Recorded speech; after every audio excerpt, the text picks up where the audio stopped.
Hi guys, this is Ranjit, and I know it's been quite a while since I've posted a video on this channel. In fact, if you guys do not know, I was not well last year. I would say I'd actually posted a video on my other channel. I'll give a link, but luckily now I'm actually recovered and way stronger. In fact, in February 16th or 17th, I did my first 10K run, and also on 1st March, I did a 10K run. I'm a lot healthier, and in this video, I'll be sharing my thoughts, actually my friend's thoughts of the new Nexon EV. He had actually driven it about 6,000 kilometers, so it's going to be a raw video about his experience. In fact, I also got the new Nexon EV for about 2-3 days, so I will be actually doing a comparison video. I have already shot it. I'll be posting it on my main channel. What are the differences that I have noticed from the older Nexon EV Max that I own compared to the new one? But in this video, a raw review of the new Nexon EV after driving for about 6,000 kilometers. So this is Mr. Ram, my good friend. And Ram, this is your new Nexon EV. When did you purchase it? So I booked it in November, November 15th time frame. By the time I got in it, it's the end of November. Okay. I started really using it from December. And now, how much you have driven it? 6,100. 6,100 kilometers. Seriously, you got it at 0, huh? Yes. So you're a very heavy user. Yeah, almost 2,000 kilometers. Okay. So I have 2 vehicles right now. And I use, whenever it is needed, I only use my EV. I want to get my ROI faster. So you must be actually also saving quite a bit on your fuel.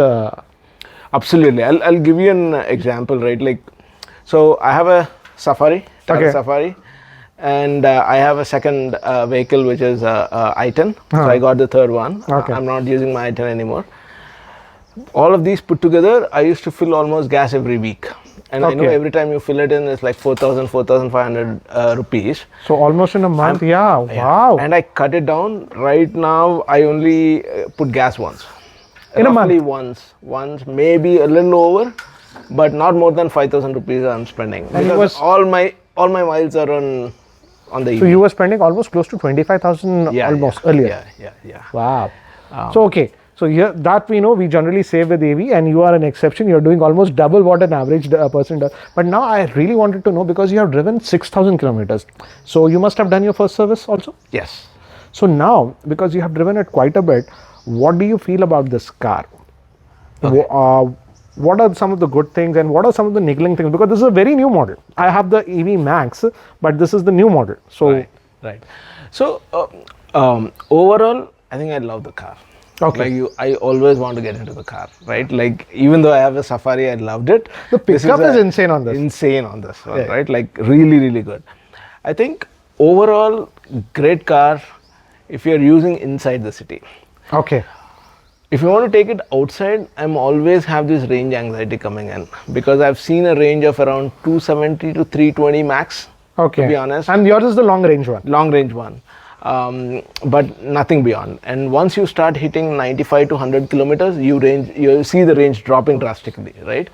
So I think within a city, awesome car, no issues with that. But the range, if you want to take it outside the city, it gets very difficult, right? The range keeps falling at a faster rate than what you anticipate. Yeah, if you're going on highways and going that 90, suddenly 90s and 100. Below 75, I think so the range is very good. Speeds. Awesome. But once you hit, ROR is 120 max. Yeah, so we have to go around 100. At least 100, right? Yeah. And that is when it drops. One thing is, I tend to drive in a little bit in the economy mode. My wife likes the city mode. Okay. And I get a range of 20, 25, maybe 30 extra. But I think it gives you a manual feeling.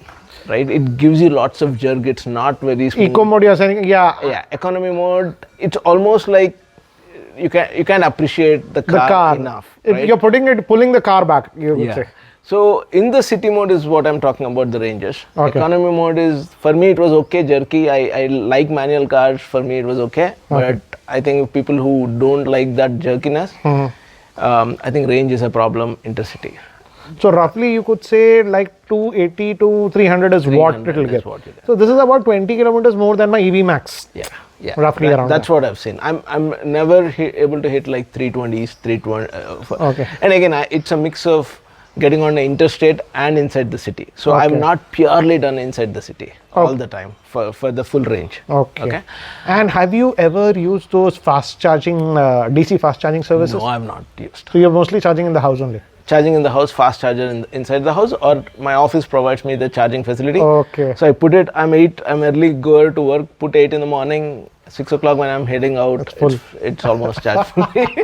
So and again, we both have solar, so yeah, indirectly, yeah. So we are basically using green energy. Yeah. Now, these are the good things that you have mentioned. Ram, I really wanted to know, what are some of the quirks or some of the issues that you have faced with the car? Okay. I think inside the car first, I think not having, my placeholder for coffee. Yes, I don't get it. Problem, why don't we have it? Even in my old one, it was not there. It's actually a big problem because automatic provides you that luxury of trying to get a quick bite or a coffee while driving that the mug car, right? space is not there. That mug space is not there. Your charger is great. It's much better than my Tata Safari when you put The wireless charger, but it keeps moving. Yes. And I lose the charging. Yes. And it's actually, I would say, borderline impractical. Yeah. Right? I think they should have an access. Instead of that, I would say, don't you think they should have removed that wireless charger and put a cup holder? That would have made a lot more sense. Practical. Yeah, absolutely a lot more functional that way. The other thing I've also noticed is the touchscreen system is a lot better than what I've seen. Older ones. Really good, very responsive. I've only seen one case where it is kind of frozen. Only once I had to use those hard keys to reset reboot it. Okay. But even in that time, what I've noticed is my cameras are working fine. Like my left indicator, I like the right 360 indicator, degrees cameras on this one. all working fine. But my entire audio system is kind of frozen, and I can't use my navigation system. And this happened when you were driving, or like? This happened when I was driving. Okay. Only once, but I was able to hard reset it, and it was fine. So you would say still there are some software bugs? There are definitely. I'll tell you one more, right? Like mine is not upgraded. The software is not upgraded. I wanted to know about this. Can you share with the users? Because this is an important thing. So before my first servicing, these guys kept calling me, hey, we want to upgrade your software. They wanted me to get the car somewhere. Out of the blue, that guy calls and say, hey, I can come to your home, and that's not going to be possible when you're working in office, right? So my software didn't get upgraded. So the downside of it is a lot of options. So you have sent it for servicing, now they should have done it then. Yeah, when I called them up, they said like, hey, we don't have that upgraded software. Looks like there are two different teams working on it. There's no So you're telling that when you send it to servicing, they have not upgraded. They will not update. They have not upgraded software. This is an issue, I would say. Correct, absolutely. I think these are small things that Tata can fix. From a customer service standpoint, because I don't want to get random calls to upgrade my software. I want to go drop it in a showroom. When you send it for servicing, do the entire job and send it back anyways. Correct. The problem with that is a lot of functions are beyond your control. Like for example, your tire pressure, right? I can see it is low. Yes, I've got a demo car also, but I couldn't see the tire pressure there. Because the software doesn't have a menu to actually look at it. So the software is not upgraded. So the hardware is there, but the software is not connected. Wow. Right? So your service reset, it comes up by mistake. I think they have not reset it after my first service. There's no way to reset it. Right? I think those are the nagging issues. The other one is air quality, right? It gives you a big beep. Yes. And the same is with my Safari also. Maybe I'm used to it a little bit. For a new buyer of Tata car, it's very annoying. And especially you're on Bluetooth and you're taking a conference call and you start these big beeps. And there's no way you can control it. And it takes time for your environment to become moderate. It takes about 15-20 minutes for it to... Right? And at that point, it gets very, very difficult to focus on your... This is a simple usability issue. Why should the beeping when the air quality goes down be so loud? Yeah. So that volume you're telling about that air quality thing, can't we lower it? So what I've seen is with the volume that you set for your audio, you have no control on the air quality beep that you get. The system notification volume, you cannot send it individually. At least, I don't know if it is a software upgrade that is missing. Okay. Or you don't have... Or that option they haven't given. Itself is not there.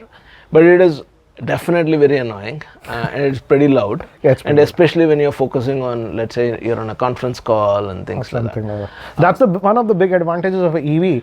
If you have to wait or something, you can just switch on the AC and just continue your work, because Correct. that's a big advantage. No noise or nothing. No noise. See, this is especially in the time when you realize that 8:30 in the morning there's a call and you're still on the road. You pull it over, Yes. and you turn on. There's no noise, and you can still focus. Get the call done 30 minutes, and then drive back to work. And that is when this becomes a bigger problem. But I think it's fixable. I don't think it is a big issue.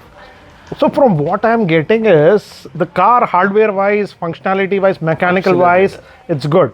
But it's some of the software quirks that are there. They are still present. You won't encounter it every day, but you might encounter it. Yes. If you're a regular user like me, like 2,000 kilometers per month, and you definitely run into some of these nagging issues once in a while. Okay. But all is overall, I think I love the car. Okay. Intra-city, I think you should go for it. Okay. The best experience that you could get, and you wouldn't drive your SUV. You always want to drive this car. People don't believe that. I have reduced driving my BMW. They don't believe it. The drive feel of this is very different. Very different. Absolutely, really good. Once you go electric, it's very difficult to go back. Very different. So overall, you are happy with it. I'm definitely. And one more thing I wanted to ask, because this is one thing. What about the service? How is the quality of the service? See, do you have to go behind them to get things done or whatever? So with Tata service, I'm definitely not at the level that I want. Okay. So within last 2 years, I bought 2 Tata vehicles. Okay. Safari and now my Nexon, right? And even before buying Nexon, the only reason why I was thinking about not buying Nexon was Tata service. Okay. Okay, and when you compare to other brands where they pamper the customer by calling multiple times, it's crazy. I have to call the service guy saying that, hey, I am due. You guys are not even reminding. And again, there is a big wait time also. They'll be after 5-6 days only or something. And especially for places like ours, which is far away from the service center, we need a pick up and drop. Yes. And you never get that guy ready on time for you. Never on time. Right? I think that is my bigger problem. I think if they are making really, really good cars. Products are nice, but other things. Service is really not there. I wouldn't want to use the word bad. Okay. I still love Tata. The vehicles are very good. Very good. They need to up their scale on the service. I think that is what they're. Do you think they should have dedicated service centers for EV? Will that solve things? I think, because now at least in Hyderabad, I see quite a bit of EVs. Yeah, I think what I would say is, I think they have to have more service centers, if not dedicated for EV. There are hardly few, and they're really far away from this part of the city. Okay. I would rather want to up their game in terms of customer service. Okay. Right, and being more calling the customers regularly. Right, and even when I drop a service and take it back, I have at least a couple of problems that I notice myself. Yes. Right, and you'll have to go again, right? Back again, right? I think these are the normal things that they could address. I think once they do it, they should have a feedback system after service, like other brands have it. They can rate it. Exactly. I think so. If they do that, they will know at least, okay, this service center gets a lot of problems. They can come back. Okay, why are users are getting so much?